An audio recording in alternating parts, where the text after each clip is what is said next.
Hola a todos, soy Mike. En esta serie de videos vamos a aprender jerga colombiana. Hi everybody, this is Mike. In this series of videos, we're gonna learn Colombian slang. First, I want to let you know that in the description of the video, you will find a menu in which you can skip parts of this video because this series of videos are basically explanations on Colombian slang, Colombian expressions, and how to use them. And in the first part of the video is basically the same for each video. I'm going to give an explanation, blah, blah, blah. And then you can skip, if you check the menu, you can skip all these explanations and go straight to the part in which I explain the expression, the word, the idiom for the video in particular. So now that you know, check the menu. If you already understood or if you already watched previous videos in which I give this explanation, then you can skip this part.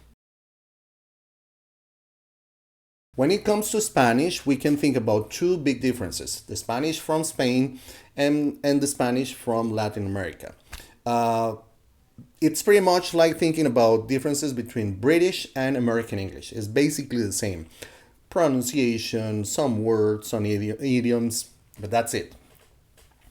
And in Latin America, you will find also differences because of the countries, the regions.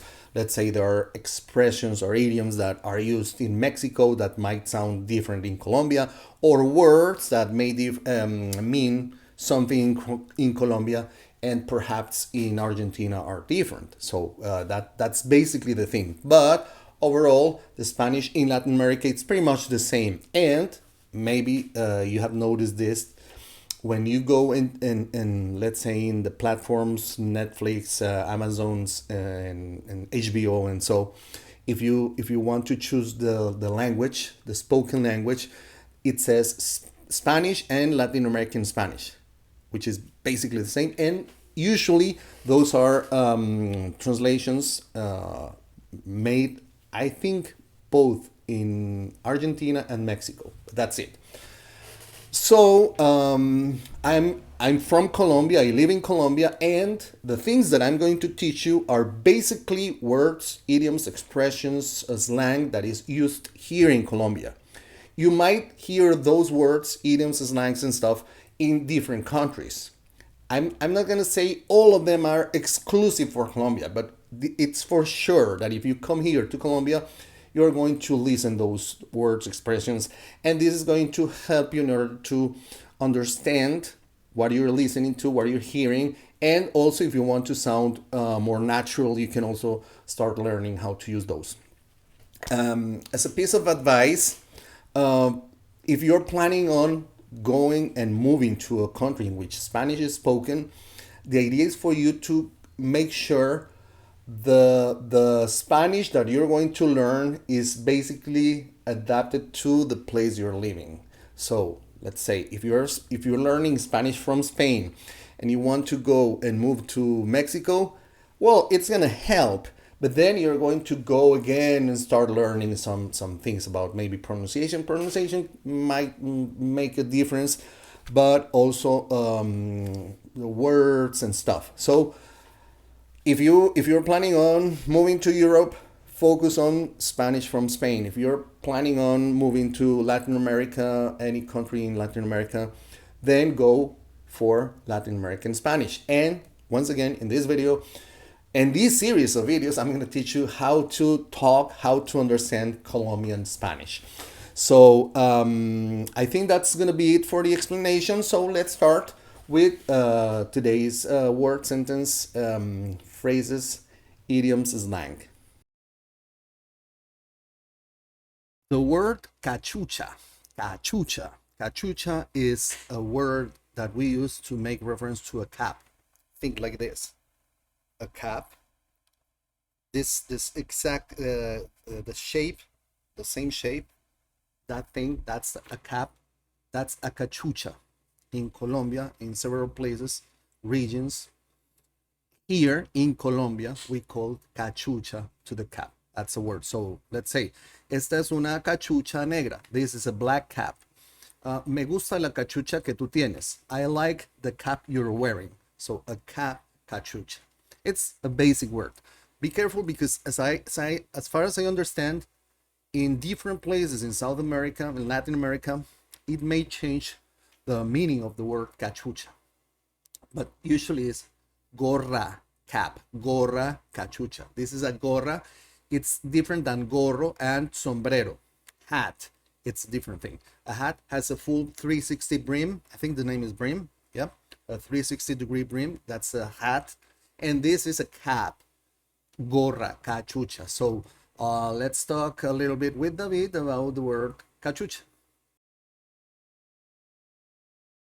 Nos encontramos nuevamente con David, a.k.a. el Pollo Sarmiento, y estamos en estas conversaciones con respecto a la jerga colombiana, la palabra cachucha. La palabra cachucha tengo entendido que es utilizada en varios países de Latinoamérica.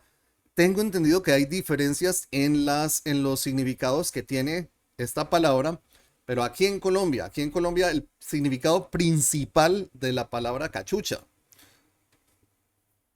La cachucha, la famosa gorra. La gorra, la La gorra. gorra, La gorra es diferente del sombrero.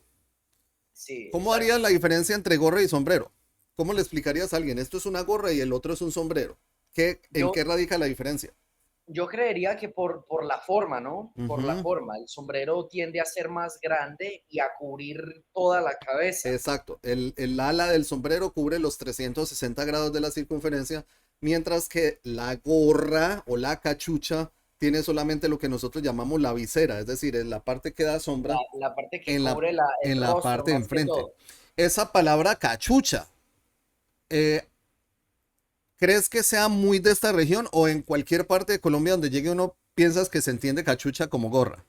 No, no, no. De hecho, yo creo que eso es más que todo por los lados del Paisa, ¿sí? Por estos lados del valle, más que todo los paisas como tal. Porque de hecho, yo no creo que en todas las regiones se diga cachucha. Yo creo que, si no estoy mal, eso es originario de Cali. Ok, Eso es originario de Cali, ok. la cachucha.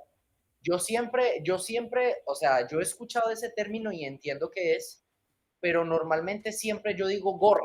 A eso iba, a eso iba, porque si bien es un término que se usa y se entiende cuando lo dicen, bueno, en general nosotros lo entendemos, es un término que quizás no es tan comúnmente usado como lo podríamos pensar. Entonces eso te iba a preguntar, ¿qué tanto usas esa palabra cachucha o en vez de eso gorra?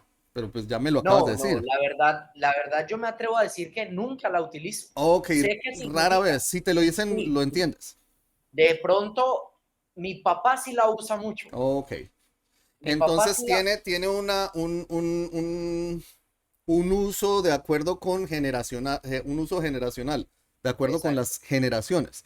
De hecho, Hay un, hay un término que es un poco más de barrio para referirse a la gorra, que yo lo he escuchado, no lo utilizo, pero lo he escuchado y es el techito, el techito. No lo había el escuchado techito. yo.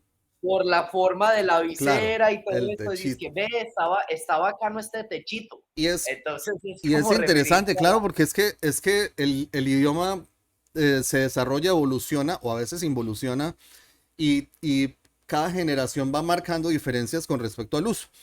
Recuerdo mucho que anteriormente hacían referencia al término cachucha también en una manera sexual, Sí, refiriéndose a una parte de los genitales masculinos o al y preservativo y al masculino. preservativo y que también se conectaba mucho con el hecho de una primera relación sexual cuando decían ve mira botó cachucha decían Sí, entonces es interesante, pero es algo que yo recuerdo que se hablaba mucho antes, pero yo no lo volví a oír mencionar mucho. Entonces, de allí la evolución, por decir así, del idioma. Eh, ¿Crees que sea importante para alguien que viene a estas zonas conocer esta palabra o de pronto no se va a topar mucho con ella? no, yo creo que de pronto con el hecho de explicarle qué significa cap o hat, ya es suficiente. Ya esa jerga ahí como que no tiene mucho significado. Lo puede utilizar para sonar más natural, Vale. O obviamente. por lo menos que lo entienda. Claro, que lo entienda. Es como lo que pasa con la cachucha. Yo no utilizo el cachucha, pero yo lo Lo entiendo. entiendes. Exacto. Y de pronto, también solamente por el hecho de contextualizarlo se puede entender su significado. Claro, claro. Bueno, David, muchas gracias entonces. ¿Por qué no trajiste tu cachucha? Nos veremos entonces en un próximo video y gracias por estar aquí con nosotros, manito. Bye, gracias. Vale. Okay, I hope this has been helpful for you. Luckily, it's going to help you in order to know more about the culture, the words. Remember, practice makes perfect, but also perfect feels good. So don't worry about getting too perfect, but practice it enough in order to acquire the skills. In order for you to, whenever you listen to somebody speaking and maybe saying this slang, this word, or whatever idiom expressions, you're gonna know what's that about. So I hope you like this video. If you like the video, you know what to do. Please share with your friends in your groups and social media. And if you haven't yet, please subscribe to the channel. That's gonna help us grow. And also, it's gonna let you participate in the chat in the during the live streaming classes. Only subscribers can participate in the chat, so you can ask questions, blah blah blah. So and also you're gonna be updated about the new videos that I'm posting every week. I really enjoy this process. And I really appreciate your support. And that's the reason why we also created the membership program. We have 3 membership levels available for you. You can check that further for further information if you want to go further. But don't worry. I really love this process. I enjoy this process of sharing knowledge and the things that I know that might be useful for you in your learning process. So hopefully I'm going to see you in further videos. Keep on studying, keep on learning, and nos vemos pronto. Sigan aprendiendo, sigan estudiando y sigan adelante. Bye bye.